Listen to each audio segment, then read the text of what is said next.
சித்திரை முழுநிலவு மாநாட்டில் பாமக தலைவர் அன்புமணி ராமதாஸ் பற்றி அக்கட்சி நிறுவனர் ராமதாஸ் எதுவும் பேசவில்லை என்று கூறி பாமக தொண்டர்கள் சமூக வலைதளங்களில் ராமதாசுக்கு எதிராக கருத்துக்களை பதிவிட்டு வருகின்றனர். பாமக சார்பில் மாமல்லபுரம் அருகே திருவிடந்தையில் சித்திரை முழுநிலவு மாநாடு நடைபெற்றது. இந்த மாநாட்டில் பாமக நிறுவனர் ராமதாஸ் பேசும்போது மாநாட்டு தலைவர் அன்புமணி ராமதாஸின் பெயரை குறிப்பிடாததுடன் பாராட்டி எதுவும் பேசவில்லை என்றும் மறைமுகமாக அவரை விமர்சனம் செய்வது போல ராமதாஸின் பேச்சு இருந்ததாகவும் கூறி சமூக வலைதளங்களில் தொண்டர்கள் கருத்து பதிவிட்டு வருகின்றனர். கொண்டாட்டமாக மாநாட்டுக்கு வந்ததாகவும் ஆனால் ராமதாஸின் பேச்சு கோபமடைய செய்திருப்பதாகவும் சமூக வலைதளங்களில் பாமகவினர் ஆதங்கத்தை வெளிப்படுத்தி வருகின்றனர்.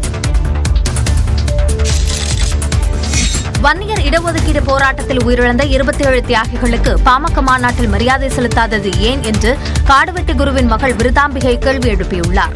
சென்னையில் செய்தியாளர்கள் சந்திப்பில் பேசிய அவர் ஞாயிறன்று திருவிடந்தையில் நடைபெற்ற சித்திரை முழுநிலவு மாநாட்டில் ராமதாஸ் குடும்பத்தினருக்கு மட்டுமே முன்னுரிமை வழங்கப்பட்டுள்ளதாக குற்றம் சாட்டினார்.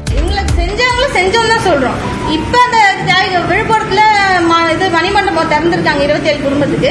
ஸ்டாலின் அவர்கள் என்ன பண்ணிருக்காங்க, அந்த குடும்பத்தினால கூப்பிட்டு வச்சு திறந்திருக்காங்க. இந்த மாநாட்டுக்கு நீங்க அவங்களை கூப்பிட்டுருக்க வேண்டியது தானே, ஏன் கூப்பிடல? பாமக மாநாட்டில் கூடிய கூட்டம் தன்னுடைய தந்தைக்காக கூடிய கூட்டம் என்றும் காடுவெட்டி குருவின் மகள் விருத்தாம்பிகை கூறினார்.